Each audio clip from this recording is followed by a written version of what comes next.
ਵਾਹਿਗੁਰੂ ਜੀ ਕਾ ਖਾਲਸਾ, ਵਾਹਿਗੁਰੂ ਜੀ ਕੀ ਫਤਿਹ। ਪਿਆਰੀ ਸਾਧ ਸੰਗਤ ਜੀਓ, ਅੱਜ ਕਿਸੇ ਰੁਝੇਵਿਆਂ ਕਰਕੇ ਸੁਣਨ ਨੂੰ ਵੀ ਲੇਟ ਹੋ ਰਿਹਾ। 10 ਰਾਤ ਚੱਦੇ ਸੁਣ ਹੋਈਆਂ। ਚਲੋ ਉਹਨਾਂ ਦੇ ਵਿੱਚੋਂ ਹੀ ਜੇ ਬਾਅਦ 'ਚ ਵੀ ਸੁਣਾਂਗੇ, ਜੇ ਕੋਈ ਹੋਰ ਗੱਲ ਹੋਈ ਤਾਂ ਉਹ ਕਰਾਂਗੇ। ਤਾਂ ਸੰਪਟ ਪਾਠ ਦੇ ਬਾਰੇ 'ਚ ਭਾਈ ਅਮਰੀਕ ਸਿੰਘ ਜੀ ਨੇ ਕਿਹਾ, ਸੱਚੋ ਸੱਚ ਪੰਡਤਾਣੀ ਕਰਮ ਹੈ। ਬਹੁਤਾ ਕੁਝ ਨਾ ਕਹਿੰਦੇ ਹੋਏ ਬਸ ਇੰਨਾ ਹੀ ਸਮਝ ਲਿਓ ਵੀ ਪੰਡਤਾਣੀ ਕਰਮ ਨੂੰ ਵਰਜਿਤ ਕਰਿਆ ਗਿਆ ਗੁਰਬਾਣੀ 'ਚ।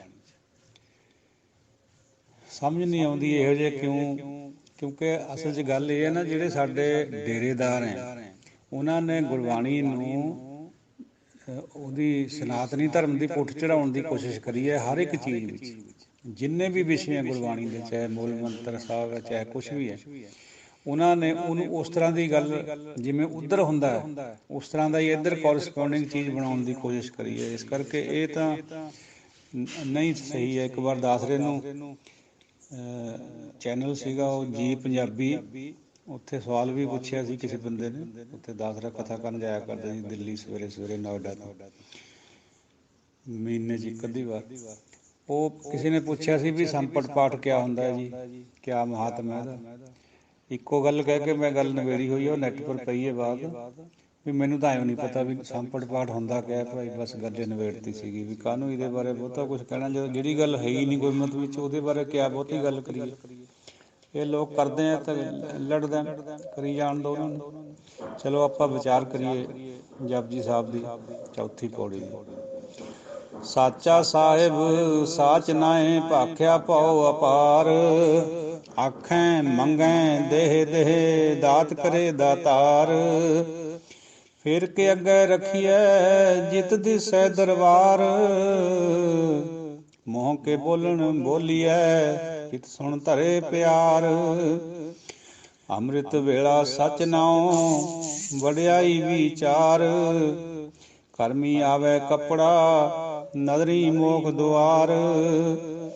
ਨਾਨਕ ਏਵੈ ਜਾਣੀਐ ਸਭ ਆਪੇ ਸਚਿਆਰ, ਨਾਨਕ ਏਵੈ ਜਾਣੀਐ ਸਭ ਆਪੇ ਸਚਿਆਰ। ਗੁਰੂ ਨਾਨਕ ਪਾਤਸ਼ਾਹ ਸਾਨੂੰ ਸਮਝਾਉਣਾ ਕਰਦੇ ਹੈ, ਸਾਚਾ ਸਾਹਿਬ ਸਾਚ ਨਾਏ। ਰੱਬ ਵੀ ਸੱਚਾ ਹੈ, ਉਹਦਾ ਨਾਮ ਵੀ ਸੱਚਾ ਹੈ। ਭਾਵੇਂ ਇਹ ਦੇਖਣ ਨੂੰ ਦੋ ਚੀਜ਼ਾਂ ਨੇ, ਕਿਉਂਕਿ ਨਾਮ ਤੋਂ ਵੀ ਉਸੇ ਦੀ ਵਡਿਆਈ ਪ੍ਰਗਟ ਹੁੰਦੀ ਹੈ, ਪਰ ਪਰਸਨੈਲਿਟੀ 'ਚ ਦੋ ਵੀ ਹੈ। ਜਿਵੇਂ ਕੋਈ ਬੰਦਾ ਆਪਾਂ ਕਹਿੰਦੇ ਹਾਂ ਵੀ ਫਲਾਣਾ ਬੰਦਾ ਐਸਾ ਹੈ, ਉਹਦਾ ਨਾਂ ਵੀ ਹੁੰਦਾ ਕੋਈ। ਉਹ ਨਾਂ ਤੋਂ ਸਮਝ ਆ ਜਾਂਦੀ ਹੈ ਵੀ ਉਹ ਫਲਾਣਾ ਬੰਦਾ ਯਾਰ ਇਹੋ ਜਿਹੇ ਗੁਣਾਂ ਦਾ ਮਾਲਕ ਹੈ। ਸਾਚਾ ਸਾਹਿਬ, ਉਹ ਸਾਹਿਬ ਹਮੇਸ਼ਾ ਤੋਂ ਹੀ ਹੈ ਸੱਚਾ, ਸੱਤ, ਨਾ ਆਵੇ ਨਾ ਜਾਵੇ, ਹਮੇਸ਼ਾ ਤੋਂ ਸਾਹਿਬ ਮੇਰਾ ਸਦਾ ਸਦਾ ਹੈ। ਤੋ ਉਹਦਾ ਜਿਹੜਾ ਨਾਮ ਹੈ ਉਹ ਵੀ ਸੱਚਾ ਹੈ। ਸਾਧ ਸੰਗਤ ਜੀ, ਉਹ ਗੁਰਬਾਣੀ ਦੀ ਲਿਖਤ ਅਨੁਸਾਰ ਪਰਮਾਤਮਾ ਦੇ ਜਿਹੜੇ ਦਰਸ਼ਨ ਹੈ, ਜਿਹਨੂੰ ਨਾਮ ਕਹਿੰਦੀ ਹੈ ਗੁਰਬਾਣੀ, ਵੀ ਨਾਮ ਪ੍ਰਗਟ ਹੋ ਗਿਆ ਅੰਦਰ।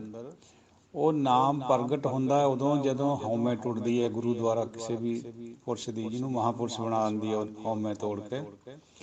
ਉੱਥੇ ਪਹਿਲਾਂ ਹਿਰਦੇ ਦੇ ਵਿੱਚ ਅਨਹਦ ਸੁਣਦਾ, ਉਹਦਾ ਨਾਮ ਸੁਣਦਾ, ਉਹ ਧੁਨੀ ਸੁਣਦੀ ਹੈ ਉਹਦੇ ਨਾਮ, ਚਾਹੇ ਉਹ ਇੱਕ ਓਂਕਾਰ ਹੈ ਜਿਸ ਨੂੰ ਵੀ ਜਿਸ ਤਰ੍ਹਾਂ ਸੁਣੀਏ। ਕਿਉਂਕਿ ਹਰ ਬੰਦੇ ਦਾ ਅਭਿਆਸ ਅਲੱਗ ਅਲੱਗ ਹੈ। ਇੱਕ ਘੁਮਿਆਰ ਨੂੰ ਭਾਂਡਿਆਂ ਦੀ ਠਣ ਠਣ 'ਚ ਸੁਣ ਸਕਦੀ ਹੈ, ਇੱਕ ਜਿਹੜੇ ਮਾਲੀ ਹੈ ਉਹਨਾਂ ਨੂੰ ਬੱਦਲਾਂ ਦੀ ਗਰਜ ਵਿੱਚ ਸੁਣ ਸਕਦੀ ਹੈ, ਕਿਸੇ ਨੂੰ ਸਮੁੰਦਰੀ ਬੇੜਿਆਂ ਵਾਲੇ ਨੂੰ ਸਮੁੰਦਰ ਦੀ ਗਰਜ ਦੀ ਤਰ੍ਹਾਂ ਸੁਣ ਸਕਦੀ ਹੈ, ਕਿਸੇ ਨੂੰ ਢੋਲ ਦੇ ਰੂਪ 'ਚ ਅਣਮੜਿਆ ਮੰਦਲ ਬਾਜਿਆ ਸੁਣ ਸਕਦੀ ਹੈ। ਤੋ ਉਹ ਨਾਮ ਜਿਹੜਾ ਸੁਣਦਾ ਹੈ ਉਹ ਪਹਿਲਾਂ ਹੈ। ਦੁਨੀਆਦਾਰੀ 'ਚ ਉਲਟ ਵਰਤਾਰਾ ਹੈ। ਦੁਨੀਆ 'ਚ ਪਹਿਲਾਂ ਲਸਕੋਰ ਆਉਂਦੀ ਹੈ, ਬਾਅਦ ਵਿੱਚ ਸੁਣਾਈ ਦਿੰਦਾ ਹੈ ਆਵਾਜ਼। ਉੱਥੇ ਬਿਲਕੁਲ ਉਲਟ ਹੈ। ਜਿਹੜਾ ਅੰਦਰ ਦਾ ਆਲਮ ਹੈ, ਉੱਥੇ ਪਹਿਲਾਂ ਆਵਾਜ਼ ਆਉਂਦੀ ਹੈ, ਅਨਹਦ ਕਹਿੰਦੇ ਜਿਹਨੂੰ, ਬਾਅਦ ਵਿੱਚ ਸਾਕਸ਼ਾਤ ਦਰਸ਼ਨ ਹੁੰਦੇ ਨੇ। ਹੁਣ ਕਈ ਸਵਾਲ ਕਰ ਸਕਦੇ ਆ, ਕਿਉਂਕਿ ਸਾਇੰਸ ਦਾ ਯੁੱਗ ਹੈ ਵੀ ਰੱਬ ਜਦੋਂ ਦਾ ਕੋਈ ਰੰਗ ਰੂਪ ਹੀ ਨਹੀਂ ਹੈ, ਦਰਸ਼ਨ ਕਿਵੇਂ ਹੁੰਦੇ? ਉਹ ਭਾਈ ਇਹ ਚੀਜ਼ਾਂ ਹੋਰ ਹੈ, ਕਈ ਵਾਰ ਹੋ ਵੀ ਲਈ ਵਿਚਾਰ ਇਹਨਾਂ ਦੀ, ਫਿਰ ਵੀ ਹੋ ਜੂਗੀ। ਅੱਜ ਸਮਾਂ ਘੱਟ ਹੈ, ਥੋੜ੍ਹੀ ਜਿਹੀ ਵਿਚਾਰ ਨੂੰ ਸੋਚ ਕੇ ਹੀ ਸਰਨਾ। ਉਹਦਾ ਨਾਮ ਸੱਚਾ ਹੈ। ਨਾਮ ਪਹਿਲਾਂ ਪ੍ਰਗਟ ਹੁੰਦਾ, ਯਾਨੀ ਆਵਾਜ਼ ਪਹਿਲਾਂ ਆਉਂਦੀ ਹੈ ਅਤੇ ਉਹ ਬਾਅਦ ਵਿੱਚ ਦਰਸ਼ਨ ਦਿੰਦਾ। ਜਿਹਨੂੰ ਆਪਾਂ ਕਹਿੰਦੇ ਹਾਂ ਵੀ ਫਲਾਣੇ ਬੰਦੇ ਨੂੰ ਰੱਬ ਮਿਲ ਗਿਆ। ਜਿਵੇਂ ਕਬੀਰ ਜੀ, ਬਾਬਾ ਰਵਿਦਾਸ ਜੀ, ਬਾਕੀ ਭਗਤ ਸਾਹਿਬਾਨ ਵੀ ਪਹਿਲਾਂ ਉਹਨਾਂ ਨੇ ਨਾਦ ਸੁਣ ਕੇ ਪਰਮਾਤਮਾ ਦਾ ਅਨਹਦ ਉਹ ਸੁਣ ਕੇ ਵੀ ਬਾਣੀ ਉਚਾਰੀ ਹੋਈ ਹੈ, ਉਹਦਾ ਵੀ ਗੁਰਬਾਣੀ ਵਿੱਚ ਹੈ ਸ਼ਬਦ।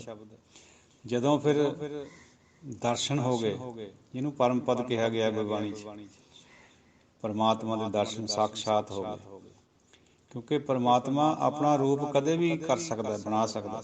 ਇਹ ਉਹਦੀ ਯੋਗ ਮਾਇਆ ਕਹਿੰਦੇ ਇਹਨੂੰ। ਉਹ ਕੁਛ ਵੀ ਬਣ ਸਕਦਾ। ਗਰੜ ਚੜ੍ਹੇ ਗੋਬਿੰਦ ਆਇਲਾ, ਕਿਸੇ ਵੀ ਰੂਪ 'ਚ ਆ ਸਕਦਾ, ਚਾਹੇ ਬੌਨਾ ਬਣ ਕੇ ਆ ਜਾਵੇ, 52 ਅਵਤਾਰ ਬਣ ਕੇ ਆ ਜਾਵੇ, ਫਿਰ ਉਹ ਦਰਸ਼ਨ ਹੁੰਦੇ। ਤੋ ਸਾਧ ਸੰਗਤ ਜੀ, ਉਹਦੀ ਜਿਹੜੀ ਬੋਲੀ ਹੈ, ਭਾਖਿਆ ਹੈ, ਉਹ ਵੀ ਬਹੁਤ ਪ੍ਰੇਮ ਦੀ ਹੈ।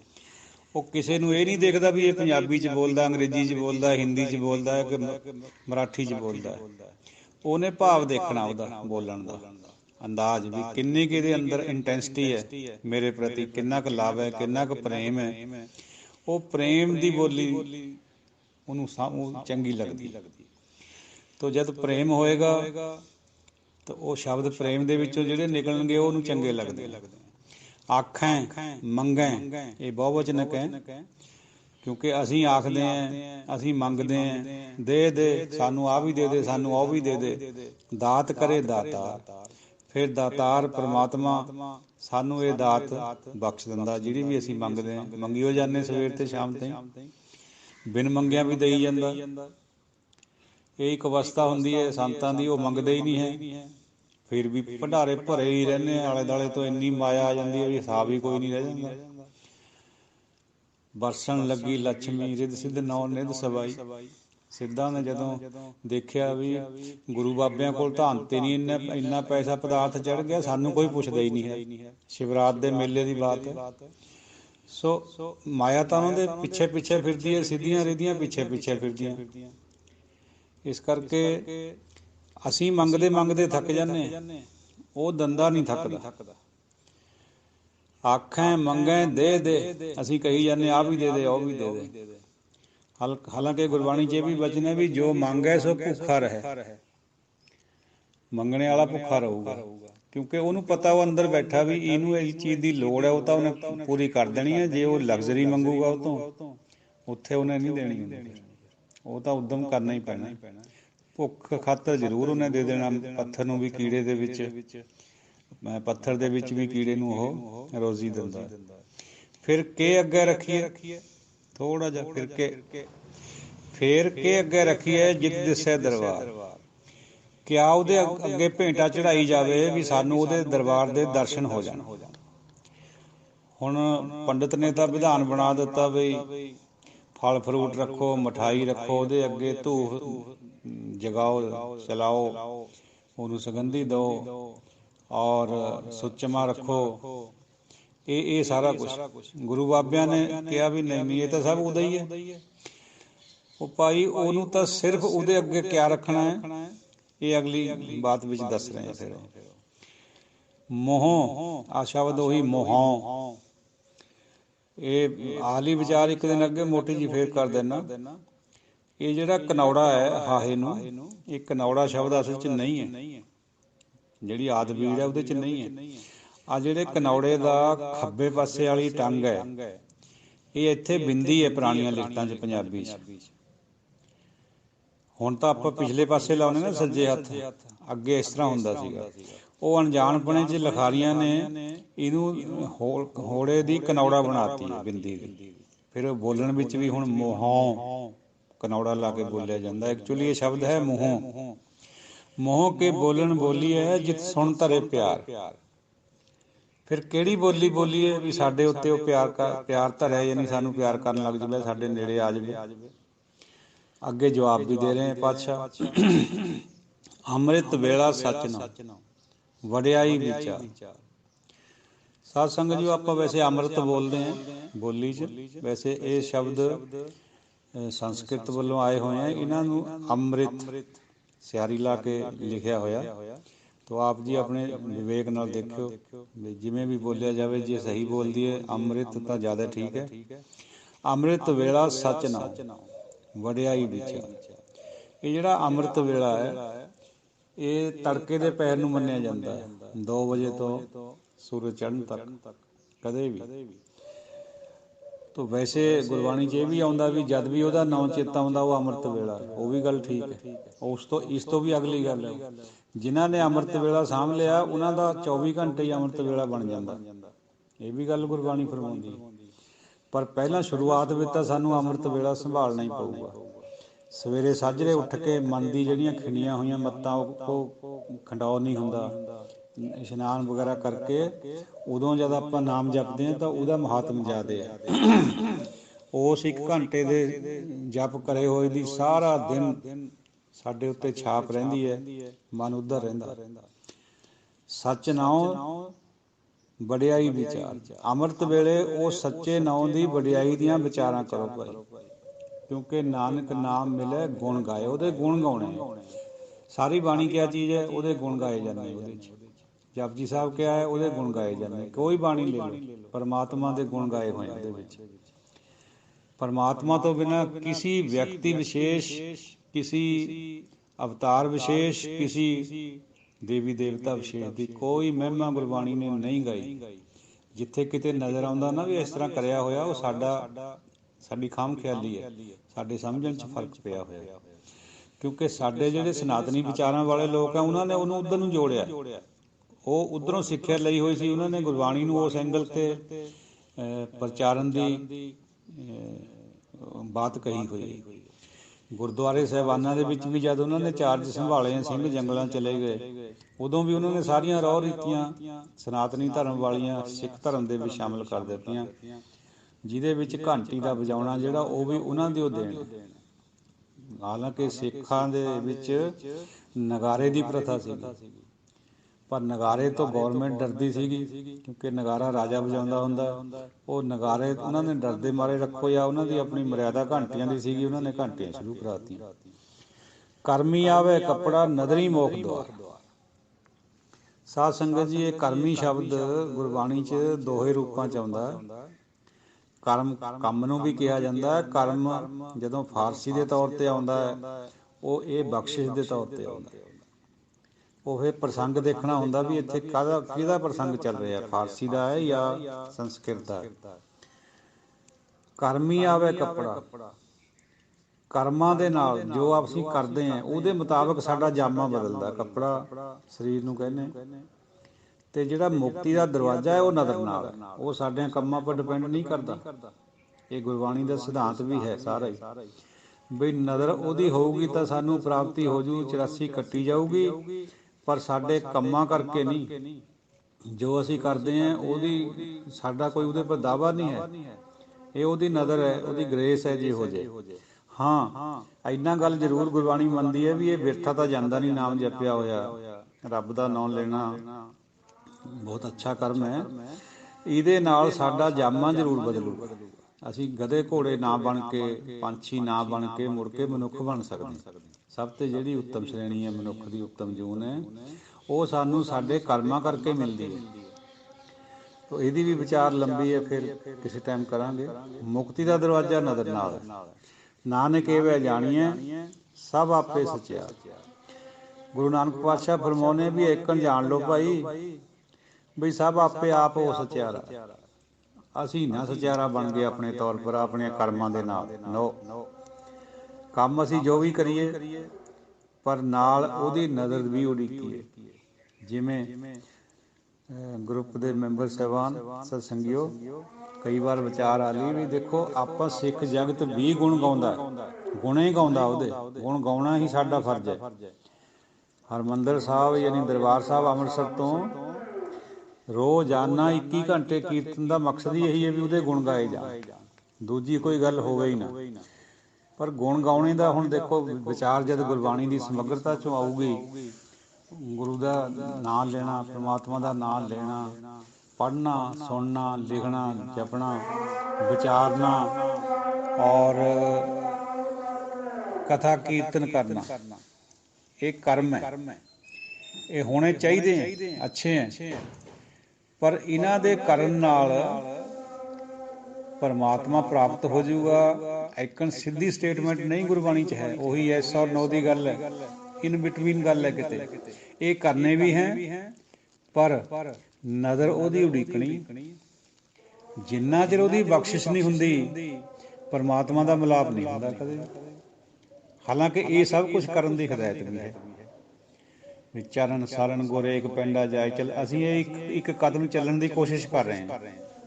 ਜਿਹੜਾ 24 ਘੰਟੇ ਆਪਾਂ ਯਾਦ ਕਰਦੇ ਹਾਂ ਉਹਨੂੰ, ਜੇ ਕੋਈ ਕਰੇ, ਇਹ ਸਾਡਾ ਇੱਕ ਕਦਮ ਬਣਨਾ ਹੈ। ਉਹ ਸਾਡੇ ਉੱਤੇ ਇਨਾਇਤ ਕਰ ਸਕਦਾ, ਕਿਉਂਕਿ ਉਹ ਦਿਆਲੂ ਵੀ ਹੈ, ਕਿਰਪਾਲੂ ਵੀ ਹੈ। ਪਰ ਅਸੀਂ ਦਾਅਵਾ ਨਹੀਂ ਕਰ ਸਕਣਾ ਇਸ ਗੱਲ 'ਚ ਵੀ ਅਸੀਂ ਇੰਨਾ ਪਾਠ ਕਰਦੇ ਹਾਂ ਜਾਂ ਕਥਾ ਕਰਦੇ ਹਾਂ ਵੀ ਸਾਨੂੰ ਉਹ ਆ ਕੇ ਮਿਲ ਜੂਗਾ। ਨੋ, ਇਹ ਉਹਦੀ ਆਪਣਾ ਡੋਮੇਨ ਹੈ। ਉਹ ਕਿਸੇ ਪਰ ਕਦੋਂ ਵਰਸਦਾ ਹੈ ਕਿਸੇ ਨੂੰ ਕੋਈ ਪਤਾ ਨਹੀਂ। ਤੋ सत्संगी जनों, पढ़ना, सुनना, विचारना बहुत अच्छा कर्म है, पर सब तो अच्छा कर्म हैगा, सब तो श्रेष्ठ जो चीज वस्तु है वो है ਉਹਦੀ नज़र। जे नज़र हो जाए तो सानू वो संत बना सकता है, ब्रह्म ज्ञानी बना सकता है, नहीं तो असीं गुण गाउंदे ही रह जाएंगे। फिर गुण गाउणे हालांकि चंगे, ਉਹਦੇ ਨਾਲ हो सकता सानू मनुखी जामा मिल जाए दुबारे, बजाए भटकना दे 84 ਦੇ ਵਿੱਚ।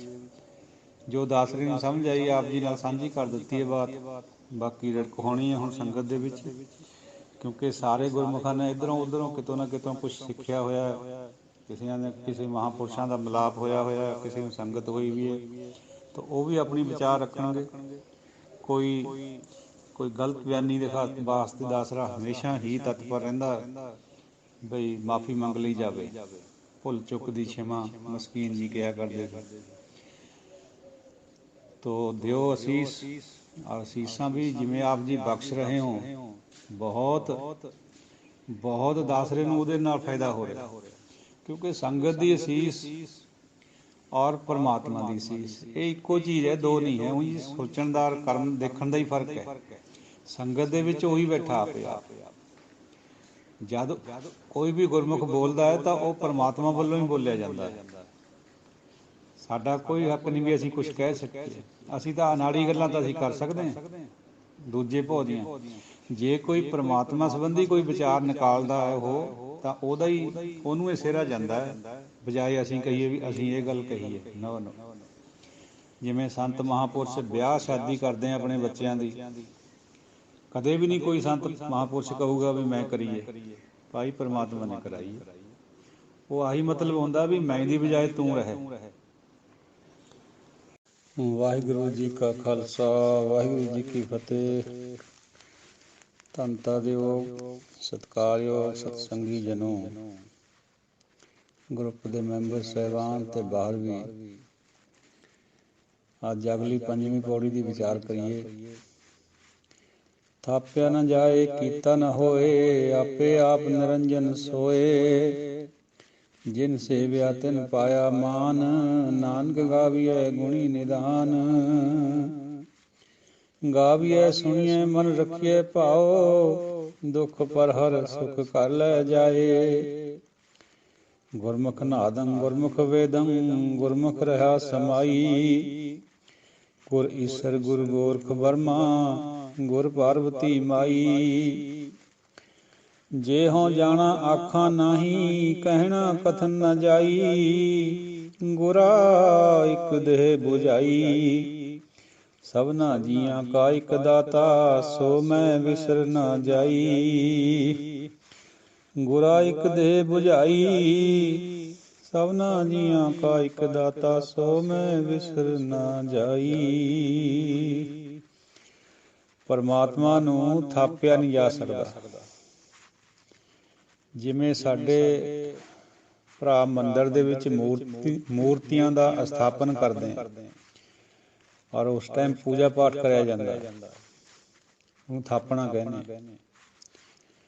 ना उन्होंने थापिया जा सकता है, ना उन्होंने बनाया जा सकता जिमें मूर्ति बनाई जाती है। ये गुरु का फलसफा है। ਆਪੇ ਆਪ ਨਿਰੰਜਨ ਸੋਏ। ਉਹ ਆਪਣੇ ਆਪ ਤੋਂ ਹੈ। ਨਿਰੰਜਨ ਜਿਹੜਾ ਹੈ ਪ੍ਰਮਾਤਮਾ ਆਪੇ ਸੌਂਦਾ, ਉਹ ਆਪਣੇ ਆਪ ਤੋਂ ਹੈ। ਜਿਨ ਸੇਵਿਆ ਤਿਨ ਪਾਇਆ ਮਾਨ। ਜਿਨ੍ਹਾਂ ਨੇ ਉਸਨੂੰ ਸੇਵਿਆ ਹੈ, ਉਹਨੂੰ ਯਾਦ ਕਰਿਆ। ਸੇਵਣਾ ਸ਼ਬਦ ਗੁਰ ਕੀ ਸੇਵਾ ਸ਼ਬਦ ਵਿਚਾਰ। ਸੇਵਾ ਦੇ ਵਿੱਚ ਬਹੁਤ ਕੁਛ ਆ ਜਾਂਦਾ। ਜਿਨ੍ਹਾਂ ਨੇ ਉਹਦੀ ਸੇਵਾ ਕਰੀ ਹੈ, ਉਹਨੂੰ ਯਾਦ ਕਰਿਆ, ਉਹਨੂੰ ਸੇਵਨ ਕਰਿਆ ਉਹਦਾ, ਉਹਨਾਂ ਨੇ ਮਾਣ ਪਾਇਆ। ਦਰਗਾਹ ਦੇ ਵਿੱਚ ਉਹਨਾਂ ਦੀ ਵਡਿਆਈ ਹੋਈ। ਇਹ ਜਿਨ ਔਰ ਤਿੰਨ ਸ਼ਬਦ ਬਹੁਤਿਆਂ ਖੱਤਰ ਆ ਰਿਹਾ, ਇਕੱਲੇ ਖੱਤ ਨਹੀਂ ਹੈ ਵੀ ਜਿਸਨੇ ਸੇਵਿਆ ਨੋ। ਜਿਨ ਸੇਵਿਆ ਤਿਨ ਪਾਇਆ ਮਾਨ। ਸੌਰੀ, ਉਲਟਾ ਕਹਿ ਗਿਆ ਦਸਰਾ। ਜਿਨ੍ਹਾਂ ਨੇ ਜਿਸਨੇ ਵੀ ਉਸਨੂੰ ਸੇਵਿਆ, ਉਸੇ ਨੇ ਉਹਦਾ ਮਾਣ ਪਾਇਆ। ਇਹ ਸਿੰਗਲ ਵਿੱਚ ਆ ਰਿਹਾ, ਉਲਟਾ ਹੋ ਗਈ ਸੀ ਵਿਚਾਰ।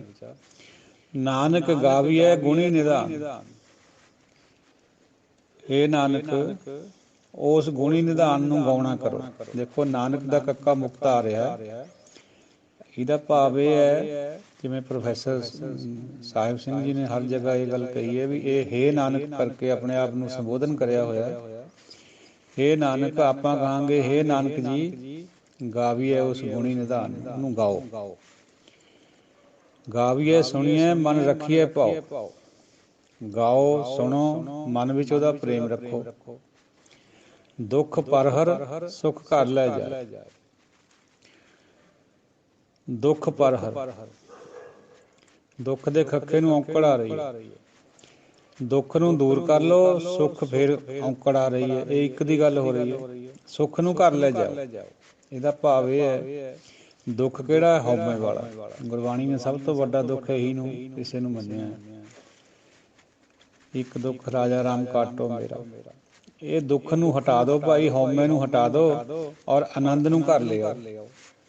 ਸੁੱਖ ਇੱਕ ਸੁੱਖ ਦੀ ਗੱਲ ਹੋ ਰਹੀ ਹੈ, ਦੁਨਿਆਵੀ ਸੁੱਖਾਂ ਦੀ ਗੱਲ ਨਹੀਂ ਹੈ। ਇਹ ਸੁੱਖ ਕਿਹੜਾ ਹੈ ਗੁਰਬਾਣੀ 'ਚ? ਆਨੰਦ ਵਾਲਾ, ਨਾਮ ਵਾਲਾ। ਇਹਨੂੰ ਘਰ ਲਿਆਓ। ਇੱਕ ਨੂੰ ਕੱਢ ਦਿਓ, ਇੱਕ ਨੂੰ ਲਿਆਓ। ਫਿਰ ਗੁਰਮੁਖ ਨਾਦੰ ਗੁਰਮੁਖ ਵੇਦੰ ਗੁਰਮੁਖ ਰਹਾ ਸਮਾਈ। ਗੁਰੂ ਦੇ ਰਾਹੀਂ ਜਾਂ ਗੁਰੂ ਵੱਲ ਨੂੰ ਮੁੱਖ ਕਰਕੇ ਸਮਝ ਆਉਂਦੀ ਹੈ ਵੀ ਨਾਦਾਂ ਵਿੱਚ ਵੀ ਤੂੰ ਹੀ ਹੈ, ਵੇਦਾਂ ਵਿੱਚ ਵੀ ਤੂੰ ਹੀ ਹੈ, ਔਰ ਤੂੰ ਹਰ ਇੱਕ ਜਗ੍ਹਾ ਸਮਾਇਆ ਹੋਇਆ।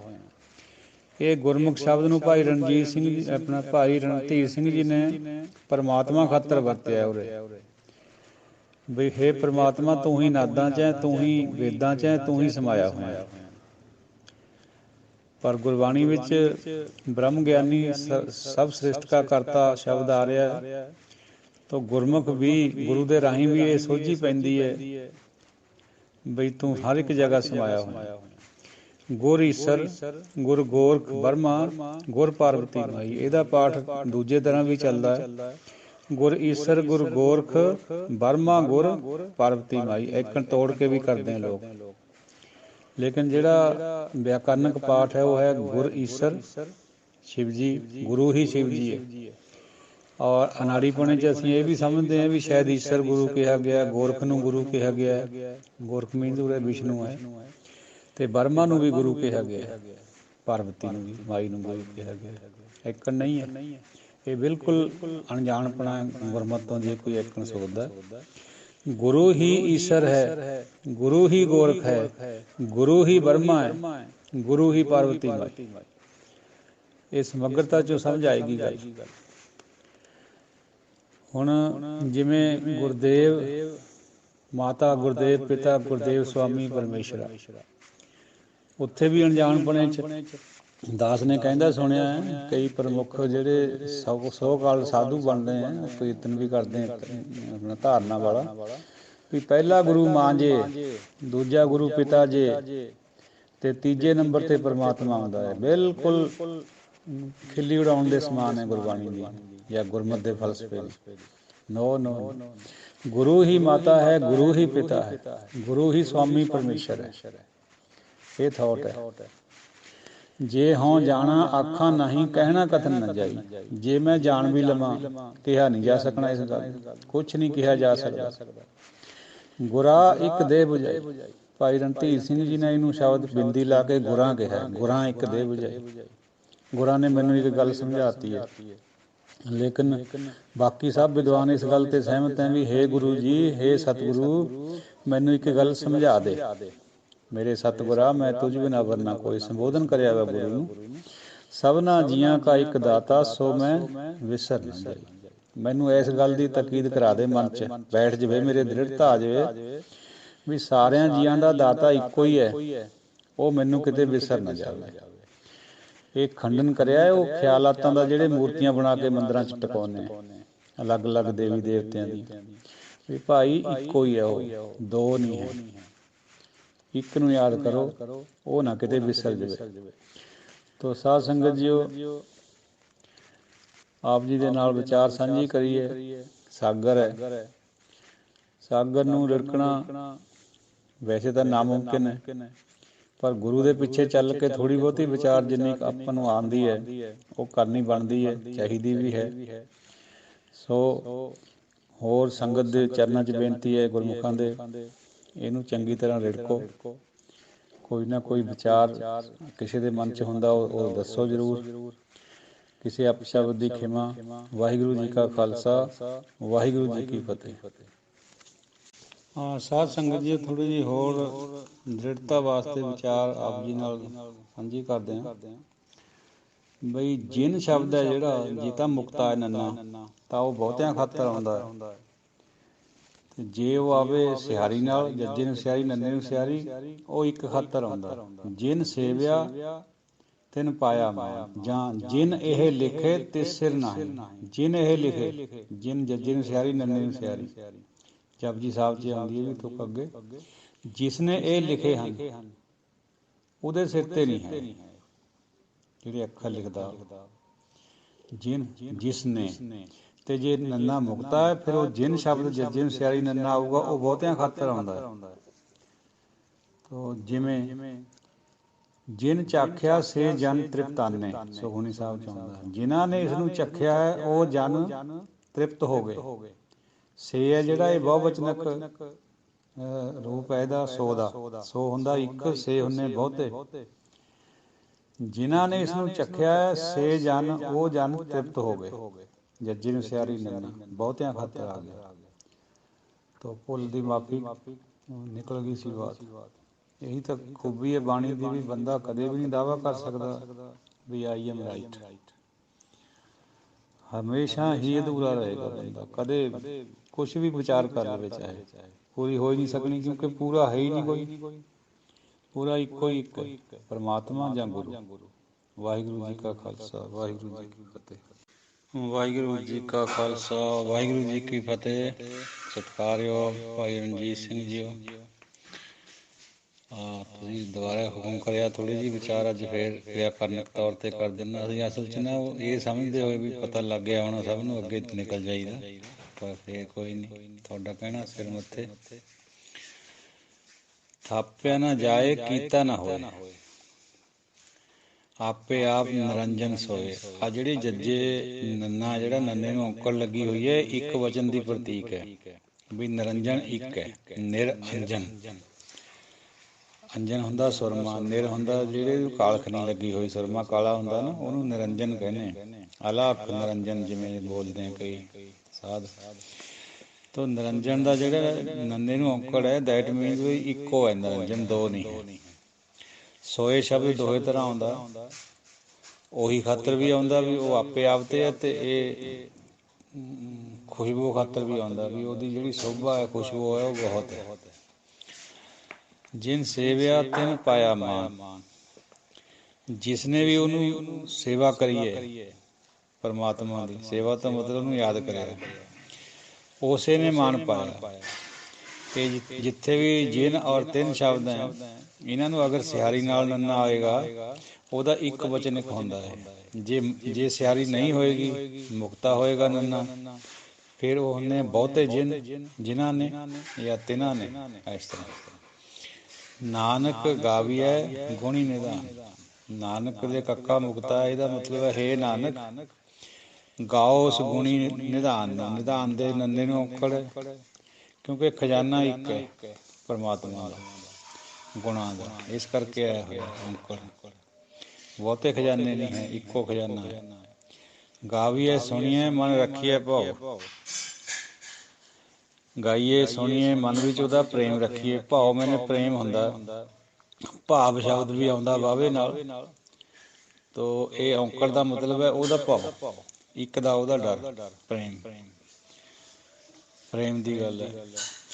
ਦੁੱਖ ਪਰ ਹਰ, ਇੱਕ ਦੁੱਖ ਦੀ ਗੱਲ ਹੈ। ਦੁੱਖ ਨੂੰ ਛੱਡ ਕੇ ਪਰੇ ਕਰਕੇ ਸੁੱਖ, ਇੱਕ ਸੁੱਖ ਦੀ ਗੱਲ ਹੈ। ਕੱਖੇ ਨੂੰ ਔਂਕੜ ਲੱਗੀ ਧਰ ਲੈ ਜਾਏ। ਇਹ ਤਾਂ ਕੱਲ੍ਹ ਵਿਚਾਰ ਹੋਲੀ ਸੀ ਵੀ ਦੁੱਖ ਜਾਂ ਤਾਂ ਮੰਨਿਆ ਹਉਮੈ ਵਾਲਾ ਗੁਰਬਾਣੀ ਨੇ, ਜਾਂ ਫਿਰ 84 ਦੇ ਗੇੜ ਵਾਲਾ ਗਰਭ ਦਾ ਬਸੇਰਾ ਜਿਹੜਾ ਉਹਨੂੰ ਛੱਡ ਕੇ ਆਨੰਦ ਨੂੰ ਘਰ ਲੈ ਜਾਓ, ਕਿਉਂਕਿ ਉਹ ਦੋਨੋਂ ਜੁੜੇ ਹੋਏ ਆ। ਹਉਮੈ ਕਰਕੇ ਹੀ ਸਾਡਾ ਜਿਹੜਾ 84 ਦਾ ਗੇੜ ਬਣਦਾ ਉਹ ਗਰਭ ਜੂਨ 'ਚ ਪੈਂਦਾ ਬੰਦਾ, ਨਹੀਂ ਤਾਂ ਮਿਟ ਸਕਦੀ ਆ ਉਹ ਜੇ ਹਉਮੈ ਨਿਕਲੇ। ਇਹਦਾ ਮਤਲਬ ਇਹ ਨਹੀਂ ਵੀ ਦੁੱਖਾਂ ਨੂੰ ਛੱਡ ਕੇ ਅਸੀਂ ਸੁੱਖਾਂ ਨੂੰ ਘਰ ਲੈ ਆਉਂਗੇ। ਖੱਖੇ ਦਾ ਔਂਕੜ ਸੁੱਖ ਵਿੱਚ ਵੀ ਦੁੱਖ ਵਿੱਚ ਵੀ, ਇਹ ਇੱਕ ਦੁੱਖ ਦੀ ਗੱਲ ਹੋ ਰਹੀ ਹੈ। ਗੁਰਮੁਖ ਨਾਦੰ, ਗੁਰਮੁਖ ਵੇਦੰ। ਗੁਰੂ ਵੱਲ ਮੁੱਖ ਕਰੇ ਤੋਂ ਸਮਝ ਪੈਂਦੀ ਹੈ ਨਾਦਾਂ ਦੀ ਔਰ ਵੇਦਾਂ ਦੀ। ਵੇਦਾਂ ਤੋਂ ਮਤਲਬ ਹੈ ਗਿਆਨ ਜਿਹੜਾ ਦੁਨੀਆ ਦੇ ਵਿੱਚ ਹੈ। ਗੁਰਮੁਖ ਰਿਹਾ ਸਮਾਈ, ਗੁਰੂ ਦੇ ਰਾਹੀਂ ਹੀ ਇਸ ਗੱਲ ਦੀ ਸੋਝੀ ਪੈਂਦੀ ਹੈ ਵੀ ਉਹ ਸਾਰੇ ਸਮਾਇਆ ਹੋਇਆ। ਭਾਈ ਰਣਧੀਰ ਸਿੰਘ ਜੀ ਨੇ ਤਾਂ ਗੁਰਮੁਖ ਦੇ ਅਰਥ ਰੱਬ ਵੀ ਕਰੇ, ਪਰਮਾਤਮਾ, ਲੇਕਿਨ ਉਹ ਗੱਲ ਇੱਥੇ ਜੱਚਦੀ ਨਹੀਂ ਹੈ, ਕਿਉਂਕਿ ਗੁਰਮੁਖ ਸ਼ਬਦ ਗੁਰਬਾਣੀ 'ਚ ਕਿਤੇ ਵੀ ਰੱਬ ਖਾਤਰ ਹੋਰ ਜਗ੍ਹਾ ਤਾਂ ਆਉਂਦਾ ਨਹੀਂ ਕਿਤੇ। ਔਰ ਗੁਰਮੁਖ ਦੇ ਵੀ ਤਿੰਨੇ ਰੂਪ ਹੈ। ਦੇਖੋ ਇੱਥੇ ਖੱਖੇ ਨੂੰ ਸਿਆਰੀ ਨਾਲ ਹੈ, ਇਹ ਹੈ ਗੁਰੂ ਵੱਲ ਮੁੱਖ ਕਰਕੇ। ਸਿਆਰੀ ਦਾ ਮਤਲਬ ਇਹ ਹੈ, ਜੇ ਖੱਖੇ ਨੂੰ ਔਂਕੜ ਹੁੰਦੀ ਤਾਂ ਇੱਕ ਗੁਰਮੁਖ ਦੀ ਗੱਲ ਹੋਣੀ ਸੀ, ਜੇ ਖੱਖਾ ਮੁਕਤਾ ਹੁੰਦਾ ਤਾਂ ਬਹੁਤਿਆਂ ਗੁਰਮੁਖਾਂ ਦੀ ਗੱਲ ਹੋਣੀ ਸੀ। ਅੱਗੇ ਆ ਰਿਹਾ ਗੁਰ ਈਸਰ, ਗੁਰ ਦੇ ਰਾਰੇ ਨੂੰ ਔਂਕੜ ਹੈ। ਇਹ ਵੀ ਇੱਕ ਵਚਨ ਦਾ ਪ੍ਰਤੀਕ ਹੈ। ਗੁਰੂ ਹੀ ਈਸਰ ਹੈ, ਈਸਰ ਮੈਨੇ ਸ਼ਿਵ ਜੀ। ਗੁਰੂ ਹੀ ਗੋਰਖ ਹੈ, ਗੋਰਖ ਤੋਂ ਮੁਰਾਦ ਇੱਥੇ ਉਹ ਨਹੀਂ ਹੈ ਜਿਹੜਾ ਕੰਨ ਪਾਟਾ ਗੋਰਖ ਸੀਗਾ, ਵਿਸ਼ਨੂੰ ਤੋਂ ਹੈ। ਵਿਸ਼ਨੂੰ ਨੂੰ ਗੋਰਖ ਵੀ ਕਿਹਾ ਜਾਂਦਾ। ਗੁਰੂ ਹੀ ਗੋਰਖ ਹੈ, ਕੱਖੇ ਨੂੰ ਔਂਕੜ ਹੈ, ਇੱਕੋ ਹੀ ਗੋਰਖ ਹੈ, ਇੱਕੋ ਹੀ ਪਰਮਾਤਮਾ ਹੈ। ਬਰਮਾ ਗੁਰ, ਬਰਮਾ ਗੋਰਖ, ਬਰਮਾ ਗੁਰ ਪਾਰਵਤੀ ਮਾਈ। ਪਾਰਵਤੀ ਮਾਈ ਵੀ ਗੁਰੂ ਹੈ, ਉੱਕਣ ਨਹੀਂ, ਗੁਰੂ ਹੀ ਪਾਰਵਤੀ ਮਾਈ। ਤੋ ਜਿਹੜੀ ਸੋਚ ਦੂਜੇ ਧਰਮ ਤੋਂ ਬਣੀ ਹੋਈ ਸੀ ਸਾਡੇ ਸਿੱਖ ਜਗਤ ਵਿੱਚ, ਉਹਦਾ ਤਾਂ ਬਿਲਕੁਲ ਹੀ ਨਹੀਂ ਇੱਧਰ ਮੇਲ ਹੈ। ਗੁਰੂ ਹੀ ਈਸਰ ਹੈ, ਗੁਰੂ ਹੀ ਬ੍ਰਹਮਾ ਹੈ, ਗੁਰੂ ਹੀ ਗੋਰਖ ਹੈ, ਗੁਰੂ ਹੀ ਪਾਰਵਤੀ ਮਾਈ ਹੈ। ਇਹ ਮਤਲਬ ਜੇ ਹਾਂ ਜਾਣਾ ਆਖਾਂ ਨਹੀਂ, ਜੇ ਮੈਂ ਜਾਣ ਵੀ ਜਾਵਾਂ ਤਾਂ ਵੀ ਕਿਹਾ ਨਹੀਂ ਜਾ ਸਕਦਾ। ਕਹਿਣਾ ਕਥਨ ਨਾ ਜਾਈ, ਕਥਨ ਹੁੰਦਾ ਕੋਈ ਕਹਿਣਾ, ਇਹ ਨਾਊਨ ਹੈ ਤਾਂ ਕਰਕੇ ਔਂਕੜ ਆਇਆ ਹੋਇਆ। ਕਥਨ ਕਹਿਣਾ, ਜਿਵੇਂ ਆਪਾਂ ਕਹੀਏ ਵੀ ਵਾਕ, ਉਸਨੇ ਇੱਕ ਵਾਕ ਬੋਲਿਆ, ਉਹ ਵਾਕ ਹੈ ਜਿਹੜਾ ਉਹ ਵੀ ਕਥਨ ਦਾ ਹੀ ਮਤਲਬ ਹੁੰਦਾ। ਇਹ ਨਾਊਨ ਹੈ, ਵਰਬ ਨਹੀਂ ਹੈ। ਗੁਰਾ ਇੱਕ ਦੇਹ ਬੁਝਾਈ, ਇਹ ਜਿਹੜਾ ਦੇਹ ਸ਼ਬਦ ਹੈ ਇਹ ਗੁਰਬਾਣੀ ਦੇ ਵਿੱਚ ਇਹਦੀ ਖੋਜ ਅੱਜ ਤੋਂ 15-20 ਸਾਲ ਪਹਿਲਾਂ ਕਰੀ ਸੀ। ਮੈਂ ਵੀ ਦਾਸਰੇ ਨੇ ਵੀ ਕਰੀ ਸੀ, ਹੋਰਾਂ ਨੂੰ ਵੀ ਪੁੱਛਿਆ ਗਿਣਿਆ ਸੀ। ਇਹ ਪਾਸਟ ਵਿੱਚ ਨਹੀਂ ਹੈ ਗੁਰਬਾਣੀ 'ਚ ਕਿਤੇ ਵੀ ਬਈ ਬੁਝਾ ਦਿੱਤੀ ਹੈ। ਇਹਦਾ ਮਤਲਬ ਹੈ ਬਈ ਤੂੰ ਐਟ ਪ੍ਰੈਜੈਂਟ ਮੈਨੂੰ ਇਹ ਗੱਲ ਸਮਝਾ ਦੇ। ਇਹ ਪ੍ਰੈਜੈਂਟ ਦਾ ਵਾਚਕ ਹੈ ਜਿਹੜਾ ਦੇਹ ਸ਼ਬਦ ਹੈ, ਪਾਸਟ ਵਿੱਚ ਨਹੀਂ ਹੈ। ਪਾਸਟ ਵਿੱਚ ਹੁੰਦਾ ਫਿਰ ਅਰਥ ਬਣ ਜਾਣੀ ਸੀ ਵੀ ਗੁਰਾਂ ਨੇ ਇੱਕ ਬੁਝਾ ਦਿੱਤੀ ਹੈ। ਕਿਤੇ ਵੀ ਦੇਖਿਓ ਹੋਰ ਦੇ ਸ਼ਬਦ ਉੱਪਰ ਵੀ ਆ ਰਿਹਾ ਇਸੇ ਪੰਨੇ ਦੇ ਉੱਤੇ, ਆਖਾਂ ਮੰਗਾਂ ਦੇ ਬਈ ਦੇ ਆਏ ਨਹੀਂ ਹੈ ਉੱਥੇ, ਮਤਲਬ ਵੀ ਦੇ ਦਿੱਤਾ ਹੈ। ਨੋ ਦਾਤ ਕਰੇ ਦਾਤਾ। ਸੋ ਵਿਆਕਰਨ ਦੇ ਮੁਤਾਬਕ ਇਹ ਦੇਹ ਸ਼ਬਦ ਹੈ ਜਿਹੜਾ ਦੇਣੇ, ਵੀ ਮੈਨੂੰ ਦੇ ਦੇ, ਬੁਝਾ ਦੇ, ਮੈਨੂੰ ਇੱਕ ਗੱਲ ਬੁਝਾ ਦੇ, ਨਾ ਕਿ ਬੁਝਾ ਦਿੱਤੀ ਹੈ। ਪਾਸਟ ਵਿੱਚ ਨਹੀਂ ਕਿਤੇ ਵੀ ਗੁਰਬਾਣੀ 'ਚ ਰੂਪ ਆਉਂਦਾ ਇਹਦਾ। ਸਭਨਾ ਜੀਆਂ ਕਾ ਇੱਕ ਦਾਤਾ, ਇੱਕ ਦੇ ਕੱਕੇ ਨੂੰ ਔਂਕੜ, ਇੱਕੋ ਹੀ ਹੈ ਉਹ, ਦੋ ਨਹੀਂ ਹੈ, ਚਾਰ ਨਹੀਂ ਹੈ। ਸੋ ਮੈਂ ਵਿਸਰ ਨਾ ਜਾਈ। ਹੁਣ ਚੱਲੀਏ ਅਗਲੀ ਵਿਚਾਰ ਤੇ। तीर्थ नहावा जे तिस भावा बिन भाणे के नहाए करी जेती सिर ठोपाई वेखा बिन कर्मा के मिलै लई मत विच रतन जवाहर माणक जे इक गुर की सिख सुनी गुरा इक देह बुझाई सबना जियां का इक दाता सो मैं विसर ना जाई। ਤੀਰਥਾਂ ਤੇ ਮੈਂ ਤਾਂ ਨਹਾਵਾਂ ਜੇ ਉਹਨੂੰ ਭਾਉਂਦਾ ਹੋਵੇ, ਜੇ ਉਹਨੂੰ ਭਾ ਜਾਵੇ ਨਹਾਉਣਾ।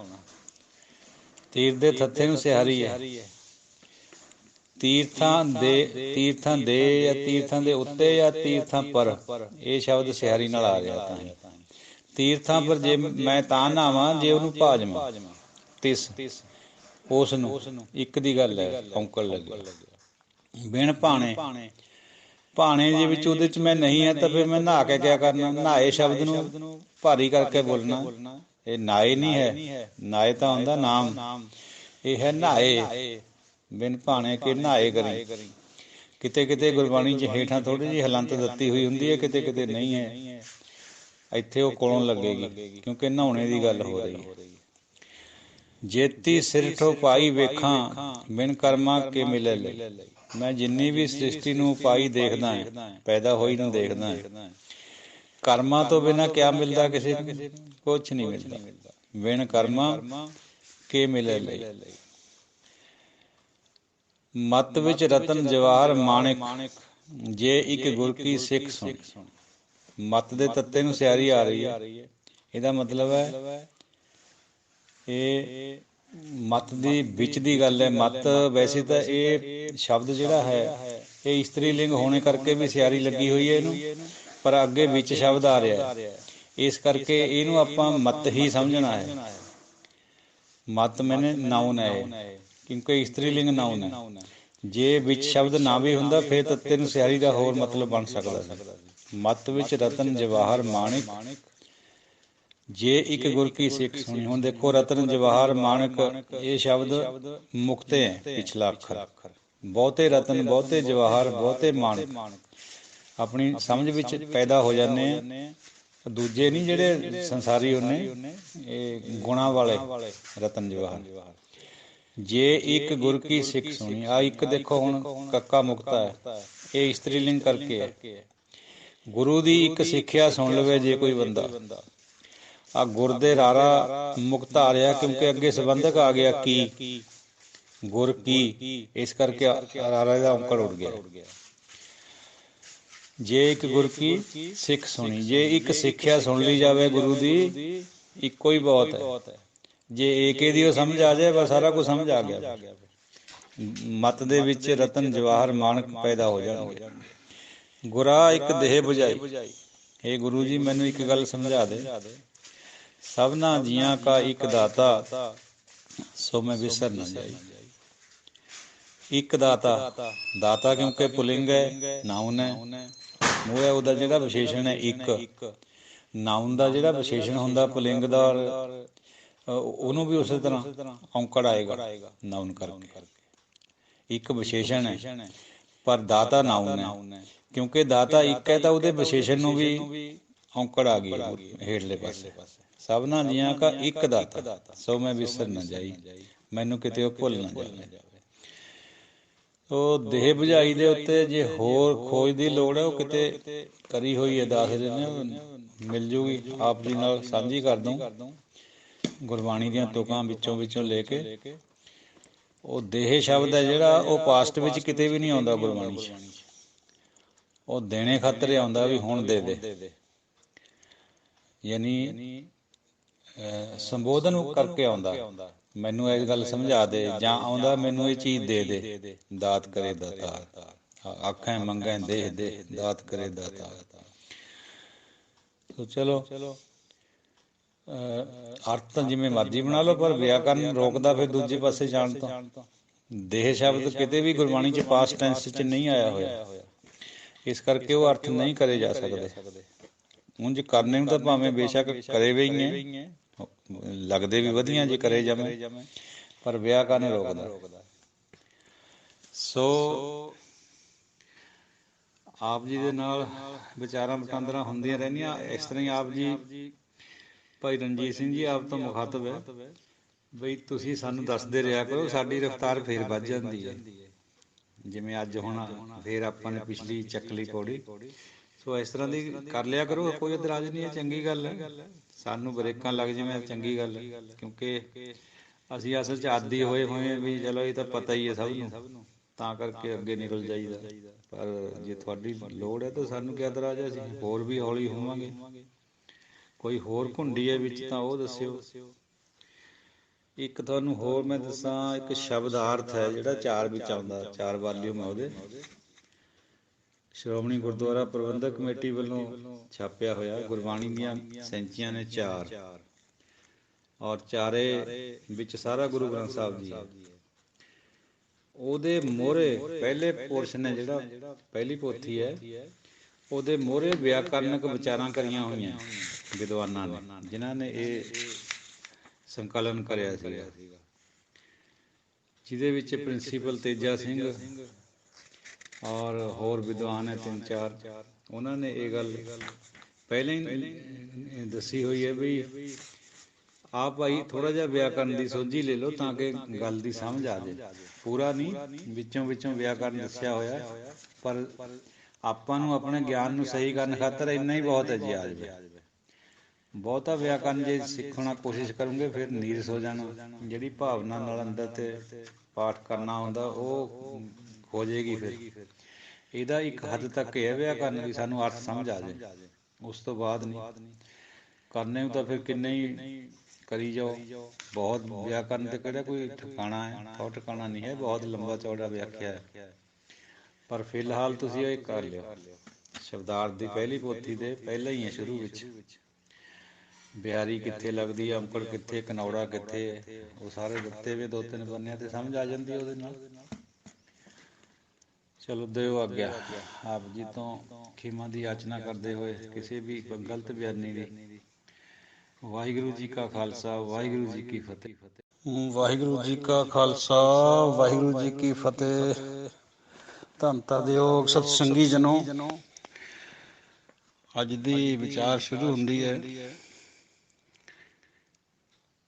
ਜੇ ਯੁਗ ਚਾਰੇ ਆਰਜਾ ਹੋਰ ਦਸੂਣੀ ਹੋਏ, ਨਵਾਂ ਕੰਡਾਂ ਵਿੱਚ ਜਾਣੀਐ ਨਾਲ ਚੱਲੈ ਸਭ ਕੋਏ। ਚੰਗਾ ਨਾਉ ਰਖਾਇ ਕੈ ਜਸ ਕੀਰਤ ਜਗ ਲੈ, ਜੇ ਤਿਸ ਨਜ਼ਰ ਨਾ ਆਵਈ ਤਾਂ ਬਾਤ ਨਾ ਪੁੱਛੈ ਕੇ। ਕੀਟਾਂ ਅੰਦਰ ਕੀਟ ਕਰ ਦੋਸ਼ੀ ਦੋਸ਼ ਧਰੇ, ਨਾਨਕ ਨਿਰਗੁਣ ਗੁਣ ਕਰੇ ਗੁਣਵੰਤਿਆਂ ਗੁਣ ਦੇ। ਤਿਹਾ ਕੋਈ ਨਾ ਸੂਝਈ ਜੇ ਤਿਸ ਗੁਣ ਕੋਏ ਕਰੇ। ਹੁਣ ਵਿਚਾਰ ਸ਼ੁਰੂ ਹੁੰਦੀ ਹੈ ਸਾਧ ਸੰਗਤ ਜੀਓ। ਗੁਰੂ ਮਹਾਰਾਜ ਫਰਮਾਨੇ, ਗੁਰੂ ਪਾਤਸ਼ਾਹ ਧੰਨ ਧੰਨ ਗੁਰੂ ਨਾਨਕ ਦੇਵ ਜੀ, ਵੀ ਜੇ ਚਾਰੇ ਯੁੱਗਾਂ ਜਿੰਨੀ ਵੀ ਉਮਰ ਹੋ ਜਾਏ, ਯੁੱਗ ਦਾ ਗੱਗਾ ਜਿਹੜਾ ਉਹ ਮੁਕਤਾ ਹੈ। ਬਹੁਤੇ ਯੁੱਗਾਂ ਦੀ ਗੱਲ ਹੈ, 4 ਹੈ ਨਾ। ਵੈਸੇ ਇਹ ਖਿਆਲ ਜਿਹੜੇ ਹੈ ਇਹ ਹਿੰਦੂ ਧਰਮ 'ਚੋਂ ਆਏ ਹੋਏ, ਫਿਲਾਸਫੀ ਉਹਨਾਂ ਦੀ ਵਿਚਾਰ ਹੋਏ। ਅਸਲ 'ਚ ਗੁਰਬਾਣੀ ਕਹਿੰਦੀ ਹੈ ਵੀ ਯੁੱਗਾਂ ਦਾ ਤਾਂ ਪਤਾ ਹੀ ਨਹੀਂ ਵੀ ਕਿੰਨੇ ਹੋਏ। 4 ਯੁੱਗਾਂ ਦਾ ਇੱਕ ਕਲਪ ਹੁੰਦਾ, ਪਤਾ ਹੀ ਨਹੀਂ ਕਿੰਨੇ ਕਲਪ ਹੋਏ। ਤੋ ਜਿੱਥੇ ਉਹਨਾਂ ਦੀ ਵਿਚਾਰ ਆਉਂਦੀ ਹੈ ਉੱਥੇ ਆਪਾਂ ਨੇ ਆਪਣੇ ਗੁਰਬਾਣੀ ਦੇ ਐਂਗਲ ਤੋਂ ਵੀ ਦੇਖਣੀ ਹੈ, ਵਿਚਾਰ ਕਰਕੇ ਵੀ ਪਾਤਸ਼ਾਹ ਕੀ ਕਹਿੰਦੇ। ਹੋਰ ਦਸੂਣੀ ਹੋ ਜਾਏ, ਹੋਰ 10 ਗੁਣਾ ਹੋ ਜਾਵੇ 4 ਯੁੱਗਾਂ ਤੋਂ, ਯਾਨੀ 40 ਯੁੱਗ ਹੋ ਜਾਏ। ਨਵਾਂ ਖੰਡਾਂ ਵਿੱਚ ਜਾਣੀਐ ਨਾਲ ਚੱਲੈ ਸਭ ਕੋਏ। 9 ਖੰਡ ਪ੍ਰਿਥਵੀ ਦੇ ਮੰਨੇ ਜਾਂਦੇ, ਸਾਰਿਆਂ ਖੰਡਾਂ ਦੇ ਵਿੱਚ ਬੰਦੇ ਦੀ ਸੋਭਾ ਹੋ ਜਾਵੇ। ਹਰ ਇੱਕ ਬੰਦਾ ਨਾਲ ਨਾਲ ਚੱਲੇ ਪਿੱਛੇ, ਮਤਲਬ ਉਹਦੀ ਬਹੁਤ ਮਹਿਮਾ ਜਾਣੀ ਜਾਵੇ ਸੰਸਾਰ ਦੇ ਵਿੱਚ। ਚੰਗਾ ਨਾਉ ਰਖਾਇ ਕੈ ਜਸ ਕੀਰਤ ਜਗ ਲੈ, ਨਾਉ ਵੀ ਚੰਗਾ ਹੋ ਜਾਏ, ਰੱਖਿਆ ਜਾਵੇ। ਔਰ ਜਸ ਕੀਰਤ ਜਗ ਲੈ, ਜਗ ਦੇ ਗੱਗੇ ਨੂੰ ਸਿਆਰੀਏ, ਇਹਦਾ ਮਤਲਬ ਹੈ ਜੱਗ ਵਿੱਚ। ਜੱਗ ਵਿੱਚ ਜਸ ਕੀਰਤ ਬਹੁਤ ਹੁੰਦੀ ਹੋਵੇ ਉਹਦੀ। ਜੇ ਤਿਸ ਨਜ਼ਰ ਨਾ ਆਵਈ ਤਾਂ ਬਾਤ ਨਾ ਪੁੱਛੈ ਕੇ। ਜੇ ਉਹਦੀ ਨਜ਼ਰ ਨਹੀਂ ਨਾ ਪਈ, ਦੁਨੀਆ 'ਚ ਇੰਨੀਆਂ ਬੁਰਾਈਆਂ ਹੋ ਗਈਆਂ, ਤਾਂ ਕੋਈ ਗੱਲ ਨਹੀਂ ਪੁੱਛਣੀ ਕਿਸੇ ਨੇ। ਧਰਮਰਾਜ ਦੀ ਕਚਹਿਰੀ ਜਾਣਾ ਹੀ ਪੈਣਾ, ਔਰ ਉੱਥੇ ਜਾ ਕੇ ਪਟੇ ਖਾਣੇ ਹੀ ਪੈਣੇ। ਕਿਉਂਕਿ ਅਬਰ ਕਰਤੂਤ ਸਗਲੀ ਜਮ ਡਾਨੈ, ਗੋਬਿੰਦ ਭਜਨ ਬਿਨ ਤਿਲ ਨਹੀਂ ਮਾਨੈ। ਇਹ ਸਾਰੀਆਂ ਕਰਤੂਤਾਂ ਜੋ ਮਨੁੱਖ ਕਰਦਾ ਹੈ, ਕਰਤੂਤ ਪਸ਼ੂ ਕੀ ਮਾਨਸ ਜਾਤ, ਲੋਕ ਵਿਚਾਰਾ ਕਰੇ ਦਿਨ ਰਾਤ। ਇਹ ਸਭ ਕਰਤੂਤਾਂ ਦੇ ਉੱਪਰ ਡੰਨ ਲੱਗਣਾ ਭਾਈ, ਜੋ ਬੰਦਾ ਕਰ ਰਿਹਾ ਹੈ। ਜਿਹੜੇ ਪੰਡਿਤ ਨੇ ਵਿਧਾਨੇ ਹੋਏ ਵੀ ਇੰਨਾ ਦਾਨ ਪੁੰਨ ਕਰੋ, ਇਹ ਕਰੋ, ਆਹ ਕਰੋ, ਇੰਨੇ ਤੀਰਥ ਕਰੋ। ਕੀਟਾਂ ਅੰਦਰ ਕੀਟ ਕਰ ਦੋਸ਼ੀ ਦੋਸ਼ ਧਰੇ। ਇਸ ਤੁਕ ਦੇ ਪਾਠ ਵਿੱਚ ਇੱਕ ਹੁੰਦੀ ਹੈ, ਆਮ ਪਾਠ ਇਹ ਹੁੰਦਾ, ਕੀਟਾਂ ਅੰਦਰ ਕੀਟ ਕਰ ਦੋਸ਼ੀ ਦੋਸ਼ ਧਰੇ। ਕੀੜਿਆਂ ਚੋਂ ਵੀ ਕੀੜਾ ਬਣਾ ਕੇ, ਦੋਸ਼ੀ ਬਣਾ ਕੇ ਦੋਸ਼ ਧਰ ਦਿੱਤਾ, ਫਿਰ ਪਰਮਾਤਮਾ ਦੋਸ਼ੀ ਬਣਦਾ ਜੇ ਪਾਠ ਏਦਾਂ ਕਰਾਂਗੇ। ਇਸੀ ਕਰਕੇ ਕਰਨਾ, ਕੀਟਾਂ ਅੰਦਰ ਕੀਟ, ਕੀੜਿਆਂ ਚੋਂ ਵੀ ਕੀੜਾ ਛੋਟਾ ਕਰ ਦੋਸ਼ੀ। ਅਸੀਂ ਸਾਨੂੰ ਦੋਸ਼ੀ ਬਣਾ ਕੇ ਦੋਸ਼ ਧਰ ਦਿੰਦਾ, ਨਾ ਕਿ ਪਰਮਾਤਮਾ ਦੋਸ਼ੀ ਹੈ।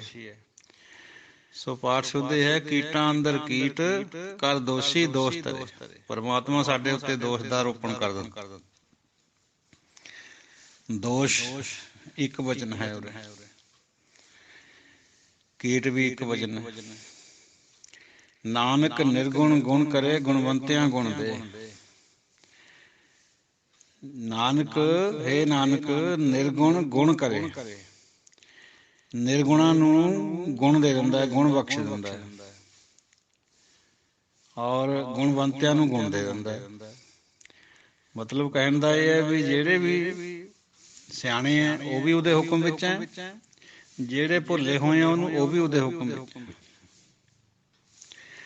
ਔਰ ਜੇ ਉਹ ਚਾਹੇ ਤਾਂ ਨਿਰਗੁਣਿਆਂ ਨੂੰ ਵੀ ਗੁਣ ਬਖਸ਼ ਦਿੰਦਾ ਤੇ ਗੁਣਵੰਤਿਆਂ ਨੂੰ ਤਾਂ ਗੁਣ ਦਿੰਦਾ ਹੀ ਦਿੰਦਾ ਹੈ। ਇੱਥੇ ਫੇਰ ਸਰਬੱਤ ਆ ਰਹੀ ਹੈ ਪਰਮਾਤਮਾ ਦੀ ਬੇਅੰਤ ਦਾ, ਸਭ ਕੁਛ ਉਹੀ ਕਰਦਾ ਹੈ। ਤੇ ਇਸ ਗੱਲ ਨੂੰ ਸਮਝ ਕੇ ਸਾਰਾ ਸਮੱਗਰ ਜਿਹੜੀ ਗੁਰਬਾਣੀ ਹੈ ਉਹ ਇਸੇ ਕਰਕੇ ਸਾਨੂੰ ਲੋੜ ਹੈ ਉਹਦੀ। ਦੇਖੋ, ਜਿਹੜਾ ਤਾਂ ਨਾਮ ਜਪਣ ਦੀ ਗੱਲ ਜਪ ਕੇ ਪਾਉਣਾ ਹੈ, ਕੱਲ ਵੀ ਬਾਤ ਹੋ ਰਹੀ ਸੀਗੀ ਬਈ ਜੋ ਪ੍ਰਾਣੀ ਗੋਬਿੰਦ ਧਿਆਵੈ, ਪੜ੍ਹਿਆ ਅਣਪੜ੍ਹਿਆ ਪਰਮਗਤ ਪਾਵੈ। ਪੜ੍ਹਾਈ ਲਿਖਾਈ ਦਾ ਨਾਮ ਜਪਣ ਨਾਲ ਤਾਲੁਕ ਨਹੀਂ ਬਹੁਤਾ ਹੈ। ਜੇ ਉਹਨੂੰ ਬਖਸ਼ ਦਿੱਤਾ ਰੱਬ ਨੇ, ਉਹਨੂੰ ਲਾ ਦਿੱਤਾ ਗੁਰਬਾਣੀ ਵੱਲ, ਸਿਮਰਨ ਬਖਸ਼ ਦਿੱਤਾ ਹੈ, ਉਹਦਾ ਤਾਂ ਕਲਿਆਣ ਹੋਣਾ ਹੀ ਹੋਣਾ, ਪਰਮਗਤ ਉਹਨੂੰ ਮਿਲਣੀ ਓ ਮਿਲਣੀ ਹੈ। ਔਰ ਜੇ ਕਿਸੇ ਬਹੁਤ ਬੜੇ ਦੋਸ਼ੀ ਸਾਰੀ ਉਮਰ ਪਾਪ ਵੀ ਕਰਦਾ ਰਿਹਾ, ਅਖੀਰ ਦੇ ਟਾਈਮ ਵੀ ਉਹਨੂੰ ਉਹਦੇ ਮਨ 'ਚ ਖਿਆਲ ਆ ਗਿਆ ਵੀ ਮੈਂ ਦੋਸ਼ੀ ਹਾਂ, ਪਾਪੀ ਹਾਂ, ਤਾਂ ਵੀ ਉਹਨੂੰ ਬਖਸ਼ ਦਿੰਦਾ। ਇਹ ਉਹਦੀ ਵਡਿਆਈ ਹੈ, ਹੋਰ ਕਿਸੇ ਨੂੰ ਇਹ ਵਡਿਆਈ ਨਹੀਂ ਹੈ ਕਿਸੇ ਕੋਲ ਵੀ, ਪਰਮਾਤਮਾ ਤੋਂ ਬਿਨਾਂ। ਤਿਹਾ ਕੋਈ ਨਾ ਸੁਝਈ ਜੇ ਤਿਸ ਗੁਣ ਕੋਈ ਕਰੇ। ਕੋਈ ਇਹੋ ਜਿਹਾ ਦਿਖਦਾ ਨਹੀਂ ਹੈ, ਸੁਝਦਾ ਨਹੀਂ, ਜਿਹੜਾ ਇਹ ਗੁਣ ਕਰੇ ਕਿਸੇ 'ਚ, ਵੀ ਨਿਰਗੁਣਿਆਂ ਨੂੰ ਵੀ ਗੁਣਵਾਨ ਬਣਾ ਦੇਵੇ, ਗੁਣਵੰਤਿਆਂ ਨੂੰ ਗੁਣ ਦੇ ਦੇਵੇ। ਕੋਈ ਨਹੀਂ ਇਹੋ ਜਿਹਾ।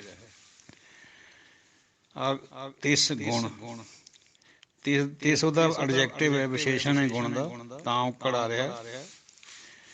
ਗੁਣ ਮਤਲਬ ਹੈ ਨਾਣੇ ਨੂੰ ਔਕੜ ਲੱਗੀ ਹੋਈ ਹੈ। ਇੱਕ ਗੁਣ, ਕਿਹੜਾ ਗੁਣ?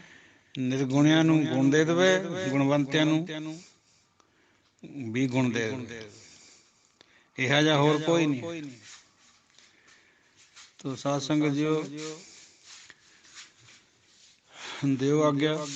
ਵਿਚਾਰ ਤਾਂ ਇੰਨੀ ਕੀ ਹੈ, ਕੁਛ ਅੱਜ ਥੋੜਾ ਸਰੀਰ ਵੀ ਢਿੱਲਾ ਹੀ ਹੈ। ਆਪ ਜੀ ਦੇ ਨਾਲ ਸਾਂਝ ਪਾਈ ਹੈ। ਆਪ ਸਰੋਤਾ ਜਿਹਨਾਂ ਹੁੰਦੇ ਆ, ਸਰੋਤਾਗਣ, ਉਹਨਾਂ ਦੀ ਵਡਿਆਈ ਕਹਿਣੇ ਵਾਲੇ ਨਾਲੋਂ ਜ਼ਿਆਦਾ ਗਿਣੀ ਜਾਂਦੀ ਹੈ। ਕਿਉਂਕਿ ਬੋਲਣੇ ਵਾਲੇ ਦਾ ਧਿਆਨ ਬਾਹਰ ਹੋਊਗਾ, ਸੁਣਨ ਵਾਲੇ ਦਾ ਅੰਦਰ ਹੁੰਦਾ। ਬਹੁਤ ਸਾਡੇ ਬਾਬੇ ਹੋਏ, ਅਨਪੜ੍ਹ ਹੋਏ, ਪਰ ਉਹਨਾਂ ਦੇ ਅੰਦਰ ਜੋ ਕੁਛ ਹੋ ਰਿਹਾ ਸੀ ਉਹ ਸੁਣ ਕੇ ਹੀ ਹੋਇਆ ਹੋਇਆ ਸੀ। ਔਰ ਗੁਰਬਾਣੀ ਵੀ ਬਹੁਤ ਸਾਰੀ ਕੰਠ ਹੁੰਦੀ ਸੀ ਉਹਨਾਂ ਦੇ। ਉਹ ਕਾਰਨ ਇਹ ਆ ਵੀ ਉਹ ਸੁਣ ਕੇ ਕਰ ਲੈਂਦੇ ਸੀ।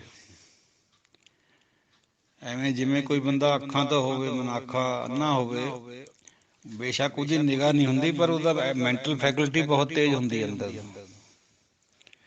ਕੁਦਰਤ ਵੱਲੋਂ ਹੀ ਹੋ ਜਾਂਦਾ। ਜੇ ਇੱਕ ਚੀਜ਼, ਇੱਕ ਇੰਦਰਾ ਕੋਈ ਨਹੀਂ ਚੱਲਦਾ ਤੇ ਦੂਜੇ ਉਹਦਾ ਫੰਕਸ਼ਨ ਚੱਕ ਲੈਂਦੇ, ਕੁਛ ਨਾ ਕੁਛ ਹੋ ਉੱਧਰ ਤੇਜ਼ੀ ਹੋ ਜਾਂਦੀ ਹੈ।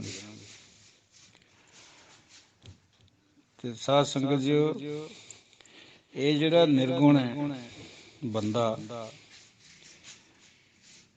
ਉਹਨੂੰ ਗੁਣ ਦੇ ਦੇਣਾ ਇਹ ਕੋਈ ਛੋਟੀ ਗੱਲ ਥੋੜੀ ਹੈ, ਇਹ ਬਹੁਤ ਉੱਚੀ ਗੱਲ ਹੈ।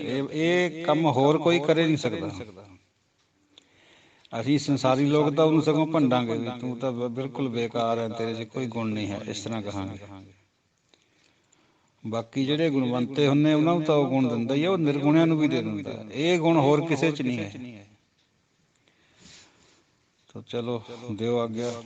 ਵਾਹਿਗੁਰੂ ਜੀ ਕਾ ਖਾਲਸਾ, ਵਾਹਿਗੁਰੂ ਜੀ ਕੀ ਫਤਿਹ। ਵਾਹਿਗੁਰੂ ਜੀ ਕਾ ਖਾਲਸਾ, ਵਾਹਿਗੁਰੂ ਜੀ ਕੀ ਫਤਿਹ। ਸਤਿਕਾਰਯੋਗ ਧੰਨ ਧੰਨਯੋਗ ਗੁਰਸਿੱਖ ਸੰਗੀ ਜਨੋ, ਚਲੋ ਜਨਤਾ ਹੋਰ ਵੀ ਹੋ ਸਕਦੇ ਬਿਨਾਂ ਸਿੱਖਾਂ ਤੋਂ ਵੀ, ਪਰ ਆਪਣਾ ਕਿਉਂਕਿ ਵਿਚਾਰ ਇੱਥੇ ਜ਼ਿਆਦਾਤਰ ਸਿੱਖ ਜਨਾਂ ਦੇ ਨਾਲ ਹੋ ਰਹੀ ਹੈ। ਸਾਰਿਆਂ ਖਾਤਰ ਹੈ ਵੈਸੇ, ਕਿਉਂਕਿ ਕੋਈ ਅਨੁਮਤੀ ਵੀ ਸੁਣ ਸਕਦਾ ਬਾਹਰ ਗਰੁੱਪ ਤੋਂ, ਤਾਂ ਉੱਥੇ ਫਿਰ ਉਹ ਮਾਈਂਡ ਨਾ ਕਰੇ, ਇਸ ਕਰਕੇ ਕਹਿ ਰਿਹਾ। ਸੁਣਿਆ ਧਰਤ ਧਵਲ ਆਕਾਸ਼, ਸੁਣਿਆ ਦੀਪ ਲੋ ਪਾਤਾਲ, ਸੁਣਿਆ ਪੋ ਨ ਸਕੈ ਕਾਲ, ਨਾਨਕ ਭਗਤਾਂ ਸਦਾ ਵਿਗਾਸ, ਸੁਣਿਆ ਦੁਖ ਪਾਪ ਕਾ ਨਾਸ। ਸੰਗਤ ਜੀਓ, ਸੁਣਨੇ ਦੇ ਨਾਲ ਜਦੋਂ ਅਸੀਂ ਪਹਿਲਾਂ ਗੁਰਬਾਣੀ ਪੜ੍ਹੀ, ਅੱਜ ਤੋਂ 30 35 40 ਸਾਲ ਪਹਿਲਾਂ, ਇਹੀ ਅਰਥ ਦੱਸੇ ਗਏ ਸੀਗੇ। ਇਹੀ ਦਾਸਰਾ ਸੋਚਦਾ ਸੀ ਵੀ ਸੁਣਨੇ ਦੇ ਨਾਲ ਇਹਨਾਂ ਦੀ ਪਦਵੀ ਪ੍ਰਾਪਤ ਹੋ ਜਾਂਦੀ ਹੈ, ਸਿੱਧਾਂ ਪੀਰਾਂ ਦੀ, ਨਾਥਾਂ ਦੀ, ਦੇਵਤਿਆਂ ਦੀ। ਲੇਕਿਨ ਹੁਣ ਗੱਲ ਇਸ ਗੱਲ ਦੀ ਸਮਝ ਆਈ ਹੈ ਵੀ ਇਹ ਤਾਂ ਬਿਲਕੁਲ ਹੀ ਅਸੀਂ ਗਲਤ ਅਰਥ ਕਰਦੇ ਸੀਗੇ, ਕਿਉਂਕਿ ਨਾਥਾਂ ਸਿੱਧਾਂ ਪੀਰਾਂ ਦੀ ਕੋਈ ਮਹਿਮਾ ਨਹੀਂ ਗੁਰਬਾਣੀ ਨੇ ਗਾਈ ਹੋਈ। ਇਹ ਸਭ ਤ੍ਰੈਗੁਣੀ ਸੀਗੇ। ਅਸਲ 'ਚ ਇਹਦਾ ਅਰਥ ਇਹ ਹੈ ਵੀ ਸੁਣਨੇ ਦੇ ਨਾਲ ਇਹਨਾਂ ਦੀ ਹਸਤੀ ਬਾਰੇ ਪਤਾ ਲੱਗ ਜਾਂਦਾ ਸਾਨੂੰ, ਵੀ ਸਿੱਧ ਕਿਆ ਹੈ, ਪੀਰ ਕਿਆ ਹੈ, ਸੁਰਨਾਥ ਕਿਆ ਹੈ। ਜਿਹੜੀਆਂ ਗੱਲਾਂ ਇਹ ਅਸਮਾਨ ਧਰਤੀ ਦੇ ਬਾਬਤ ਕਰਦੇ ਆ, ਉਹਨਾਂ ਦੀ ਅਸਲੀਅਤ ਪ੍ਰਗਟ ਹੋ ਜਾਂਦੀ ਹੈ। ਮਤਲਬ ਕਹਿਣ ਦਾ ਇਹ ਹੈ ਵੀ ਪਰਮਾਤਮਾ ਦਾ ਨਾਮ ਸੁਣਨ ਨਾਲ, ਗੁਰਬਾਣੀ ਸੁਣਨ ਨਾਲ, ਸੁਣਨੇ ਦੀ ਮਹਿਮਾ ਇੰਨੀ ਹੈ ਵੀ ਇਹਨਾਂ ਸਾਰਿਆਂ ਦੀ ਅਸਲੀਅਤ ਪ੍ਰਗਟ ਹੋ ਜਾਂਦੀ ਹੈ। ਬਈ ਆਪਾਂ ਨੇ ਇਹਨਾਂ ਨੂੰ ਨਹੀਂ ਮੰਨਣਾ ਭਾਈ, ਪਰਮਾਤਮਾ ਨੂੰ ਮੰਨਣਾ, ਆਹ ਮਤਲਬ ਹੈ। ਸਿੱਧ, ਪੀਰ, ਨਾਥ ਇਹ ਬਹੁਵਚਨਕ ਰੂਪ ਹੈ। ਸੁਰ ਹੈ ਜਿਹੜਾ, ਇਹ ਵੀ ਬਹੁਵਚਨਕ ਰੂਪ ਹੈ, ਰਾਰੇ ਨਸਿਆਰੀ ਵਾਲਾ।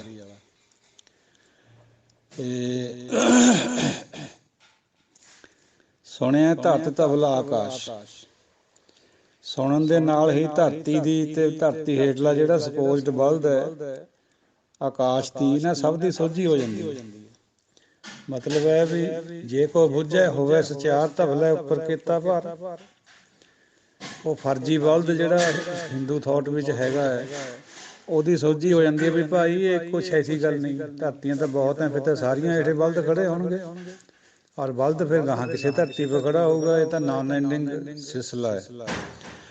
ਸੁਣਿਆ ਦੀਪ ਲੋ ਪਾਤਾਲ, ਸੁਣਨ ਨਾਲ ਧਰਤੀ ਦੇ ਖੰਡਾਂ ਦੀ, ਪਤਾਲਾਂ ਦੀ, ਸਭ ਦੀ ਸੋਝੀ ਪੈ ਜਾਂਦੀ ਹੈ। ਸੁਣਿਆ ਪੋ ਨ ਸਕੈ ਕਾਲ, ਸੁਣਨੇ ਦੇ ਨਾਲ ਕਾਲ ਜਿਹੜਾ ਮੌਤ ਹੈ, ਉਹ ਸਾਨੂੰ ਪਾਉਂਦਾ ਨਹੀਂ, ਤੰਗ ਨਹੀਂ ਕਰਦਾ। ਉਹ ਸੋਝੀ ਤੋਂ ਮੁਰਾਦ ਇਹ ਹੈ ਜਿਹੜਾ ਸੁਣਿਆ ਦੀਪ ਲੋ ਪਾਤਾਲ ਹੈ, ਵੀ ਨਾ ਹੀ ਸੱਤ ਅਸਮਾਨ ਹੈ, ਨਾ ਹੀ ਸੱਤ ਪਾਤਾਲ ਹੈ ਭਾਈ। ਉੱਥੇ ਤਾਂ ਖੰਡ ਬ੍ਰਹਿਮੰਡ ਪਤਾ ਹੀ ਨਹੀਂ ਕਿੰਨੇ, ਕੋਟ ਬ੍ਰਹਿਮੰਡ ਕੋ ਠਾਕੁਰ। ਤੋ ਜਿੰਨਾ ਵੀ ਗੁਰਬਾਣੀ ਨੂੰ ਪੜ੍ਹਾਂਗੇ ਤਾਂ ਸਾਨੂੰ ਜਿਹੜੇ ਇਹ ਸੋ ਕਾਲਡ, ਜਿਨ੍ਹਾਂ ਨੂੰ ਅਸੀਂ ਬੜਾ ਕਰਦੇ ਸੀ ਸਾਰੇ ਲੋਕ, ਜੋ ਕੁਛ ਇਹਨਾਂ ਨੇ ਗੱਲਾਂ ਕਰੀਆਂ ਹੋਈਆਂ ਉਹ ਨਹੀਂ ਭਾਈ ਠੀਕ ਹੈ। ਸੱਚ ਹੋਰ ਹੈ, ਪਰਮ ਸੱਚ ਉਸ ਤੋਂ ਵੀ ਅੱਗੇ ਹੈ। ਨਾਨਕ ਭਗਤਾਂ ਸਦਾ ਵਿਗਾਸ, ਭਗਤਾਂ ਬੋਲਣਾ ਕਿਉਂਕਿ ਬਹੁਤਿਆਂ ਉੱਪਰ ਬਿੰਦੀ ਲਾ ਕੇ, ਕੰਨੇ ਦੇ ਉੱਪਰ ਬਿੰਦੀ। ਨਾਨਕ ਭਗਤਾਂ ਸਦਾ ਵਿਗਾਸ, ਭਗਤਾਂ ਨੂੰ ਹਮੇਸ਼ਾ ਹੀ ਖੇੜਾ ਰਹਿੰਦਾ। ਵਿਗਾਸ ਖੇੜਾ ਹੁੰਦਾ, ਇੱਕ ਵਚਨ ਹੈ, ਔਂਕੜ ਇਸੀ ਕਰਕੇ ਆਇਆ। ਨਾਨਕ ਭਗਤਾਂ ਸਦਾ ਵਿਗਾਸ, ਸੁਣਿਆ, ਇਹਨੂੰ ਬਹੁਤੇ ਆਮ ਪਾਠੀ ਜਿਹੜੇ ਉਹ ਸੁਣੀਏ ਬੋਲਦੇ ਨੇ। ਇਹ ਸੁਣੀਏ ਇਹਦਾ ਪੰਜਾਬੀ ਰੂਪ ਹੈ। ਗੁਰਬਾਣੀ ਵਿੱਚ ਅਕਸਰ ਜਾਣਿਆ, ਪੜ੍ਹਿਆ, ਸੁਣਿਆ ਸਿਹਾਰੀ ਨਾਲ ਬੁਲਾਉਣਾ। ਸੁਣਿਆ ਸੁਣਨੇ ਕਰਨੇ ਨਾਲ ਦੁੱਖ ਪਾਪ ਕਾ ਨਾਸ, ਦੁੱਖਾਂ ਦਾ ਤੇ ਪਾਪਾਂ ਦਾ ਬਹੁਵਚਨਕ ਆਏ ਹੋਏ ਦੋਹੇ ਰੂਪ, ਉਹਨਾਂ ਦਾ ਨਾਸ ਹੋ ਜਾਂਦਾ।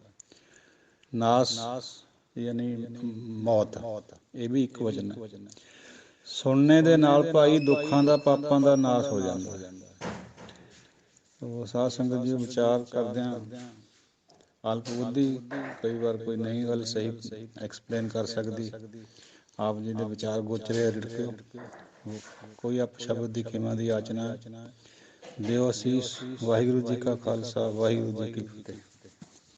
ਹਾਂ ਸੰਗੀ ਜਨੋ, ਪਾਠ ਦੁਬਾਰੇ ਸੁਣਿਓ ਪੌੜੀ ਦਾ। ਵਿੱਚ ਪਤਾ ਨਹੀਂ ਕਿਵੇਂ ਇੱਕ ਤੁਕ ਰਹਿ ਗਈ ਅਪੁੱਲੀ। ਸੁਣਿਐ ਸਿੱਧ ਪੀਰ ਸੁਰਨਾਥ, ਸੁਣਿਐ ਤਤ ਧਵਲ ਆਕਾਸ਼, ਸੁਣਿਐ ਦੀਪ ਲੋ ਪਾਤਾਲ, ਸੁਣਿਐ ਪੋ ਨ ਸਕੈ ਕਾਲ, ਨਾਨਕ ਭਗਤਾਂ ਸਦਾ ਵਿਗਾਸ, ਸੁਣਿਐ ਦੁਖ ਪਾਪ ਕਾ ਨਾਸ। ਇੱਕ ਵਿਚਾਰ ਹੋਰ ਆਈ, ਸਾਂਝੀ ਕਰ ਆਪ ਦੇ ਨਾਲ ਦਾ ਆਸਰਾ। ਇਹ ਜਿਹੜਾ ਕਾਲ ਸ਼ਬਦ ਹੈ, ਕੱਕੇ ਨੂੰ ਕੰਨਾ ਲੱਲਾ, ਚਲੋ ਇੱਥੇ ਤਾਂ ਔਂਕੜ ਲੱਗਿਆ ਇੱਕ ਵਚਨ ਕਰਕੇ, ਵੈਸੇ ਇਹਨੂੰ ਬਹੁਤ ਸਾਰੇ ਇਲਾਕਿਆਂ 'ਚ ਕਾਲ ਬੋਲਿਆ ਜਾਂਦਾ। ਕਾਲ ਸਾਡਾ ਏਰੀਆ ਕਿਉਂਕਿ ਹਿੰਦੀ ਦਾ ਅਸਰ ਹੈ ਤੇ ਗੁਰਬਾਣੀ ਦੇ ਜ਼ਿਆਦਾ ਨੇੜੇ ਹੈ ਸਾਡੀ ਭਾਸ਼ਾ, ਕਿਉਂਕਿ ਸਾਧ ਭਾਸ਼ਾ ਦੇ ਵਿੱਚ ਇਸ ਤਰ੍ਹਾਂ ਹੈ। ਪੁਰਾਣੇ ਸਮਿਆਂ ਦੇ ਵਿੱਚ ਲੱਲੇ ਨੂੰ ਬਿੰਦੀ ਤਾਂ ਲੱਗਦੀ ਨਹੀਂ ਸੀ ਹੁੰਦੀ ਭਾਰਾ ਕਰਨ ਖਾਤਰ, ਜਿਵੇਂ ਕਾਲਾ ਕੁੱਤਾ ਹੀ ਬੋਲਦੇ ਸੀ, ਲੇਕਿਨ ਸਾਡੇ ਏਰੀਏ 'ਚ ਕਾਲਾ ਹੀ ਚੱਲਦਾ ਪਹਿਲਾਂ ਤੋਂ ਬਿੰਦੀ ਲਾ ਕੇ। ਹੁਣ ਬਿੰਦੀ ਐਕਸੈਪਟ ਕਰ ਲਈ ਲੱਲੇ ਨੂੰ, ਵਿਦਵਾਨਾਂ ਨੂੰ 6 ਅੱਖਰਾਂ ਨੂੰ ਬਿੰਦੀ ਹੈ, ਜਿਵੇਂ ਖੱਖੇ ਦੇ ਪੈਰ ਬਿੰਦੀ ਖ, ਫੱਫੇ ਦੇ ਬਿੰਦੀ, ਇਸ ਤਰ੍ਹਾਂ। ਤੋ ਕਾਲ ਕਹਿਣਾ ਜਾਂ ਕਾਲ ਕਹਿਣਾ, ਇਹਦੇ 'ਚ ਕੋਈ ਗਲਤ ਗੱਲ ਨਹੀਂ ਹੈ। ਆਪਣੇ ਆਪਣੇ ਇਲਾਕੇ ਦੀ ਬੋਲੀ ਦੇ ਮੁਤਾਬਕ ਦੋਨੋਂ ਠੀਕ ਹੈ। ਜੇ ਗੁਰਬਾਣੀ ਦੇ ਨੇੜੇ ਤੇ ਹੋ ਗਏ ਦੀ ਗੱਲ ਕਰਨੀ ਤਾਂ ਜੇ ਕਾਲ ਕਿਹਾ ਜਾਊ ਜ਼ਿਆਦਾ ਸਹੀ ਹੈ। ਜਿਵੇਂ ਕੂੜੈ ਟੁੱਟੈ ਪਾਲ, ਕਿਵ ਸਚਿਆਰਾ ਹੋਈਐ, ਕਿਵ ਕੂੜੈ ਟੁੱਟੈ ਪਾਲ। ਉਹ ਸ਼ਬਦ ਵੀ ਪਾਲੇ ਲਿਖਿਆ ਵਾ ਹੁੰਦਾ, ਪਾਲ। ਪਰ ਜਿਹੜੇ ਇਲਾਕਿਆਂ ਦੇ 'ਚ ਭਾਰੀ ਕਰਕੇ ਲੱਲੇ ਨੂੰ ਨਹੀਂ ਬੋਲਿਆ ਜਾਂਦਾ, ਉੱਥੇ ਪਾਲ ਕਹਿੰਦੇ ਨੇ, ਤੇ ਸਾਡੇ ਵੱਲ ਪਾਲ ਕਹਿੰਦੇ ਨੇ ਉਹਨੂੰ, ਕੰਧ। ਇਹ ਕੁਛ ਸਮੇਂ ਸਥਾਨ ਦੇ ਨਾਲ ਬਦਲਦੀ ਬੋਲੀ 12 ਕੋਪਰ, ਉਸ ਕਰਕੇ ਅਦਰਵਾਈਜ਼ ਇਹਦੇ ਗਲਤੀ ਕੋਈ ਨਹੀਂ, ਜਿਵੇਂ ਕੋਈ ਮਰਜ਼ੀ ਪੜ੍ਹ ਸਕਦਾ ਇਹਨੂੰ। ਪਾਤਾਲ ਨੂੰ ਵੀ ਅਸੀਂ ਲੱਲਾ ਭਾਰੀ ਕਰਕੇ ਬੋਲਦੇ ਹਾਂ, ਤੇ ਆਮ ਪਾਤਾਲ ਹਿੰਦੀ ਵਾਲੇ ਪਾਤਾਲੇ ਕਹਿੰਦੇ। ਇਹ ਕੋਈ ਡਿਸਕਸ਼ਨ ਦਾ ਬਹੁਤਾ ਬੜਾ ਵਿਸ਼ਾ ਨਹੀਂ ਹੈ। ਤੋ ਬਸ ਇੰਨਾ ਕੁਛ ਹੀ ਆਇਆ ਵਿਆਕਰਨ 'ਚ, ਇਹਦੇ 'ਚ ਹੋਰ ਕੋਈ ਖਾਸ ਗੱਲ ਤਾਂ ਨਜ਼ਰ ਨਹੀਂ ਆ ਰਹੀ। ਬਾਕੀ ਇਹ ਜਿਹੜੇ ਆਕਾਸ਼ ਔਰ ਪਾਤਾਲ ਸ਼ਬਦ ਨੇ, ਇਹ ਕੰਨਾ ਹੈ ਲੱਗਿਆ ਵਾੜੇ ਨੂੰ ਔਰ ਪੱਪੇ ਨੂੰ। ਆਕਾਸ਼, ਆਕਾਸ਼ ਕਹਿੰਦੇ ਆਪਾਂ ਆਮ ਨੋਰਮਲ ਬੋਲੀ 'ਚ, ਪਰ ਇੱਥੇ ਮਾਤਰਾ ਦਾ ਫਰਕ ਪਊਗਾ ਜੇ ਨਹੀਂ ਆਪਾਂ ਕੰਨਾ ਬੁਲਾਵਾਂਗੇ। ਆਕਾਸ਼ ਇੱਕਣੇ, ਪਾਤਾਲ ਆਪਾਂ ਪਤਾਲ ਕਹਿੰਦੇ ਹਾਂ ਬਿਨਾਂ ਕੰਨੇ ਤੋਂ। ਤੋ ਇਹ ਥੋੜ੍ਹਾ ਜਿਹਾ ਧਿਆਨ ਕਰ ਲਿਓ। ਵਾਹਿਗੁਰੂ ਜੀ ਕਾ ਖਾਲਸਾ, ਵਾਹਿਗੁਰੂ ਜੀ ਕੀ ਫਤਿਹ।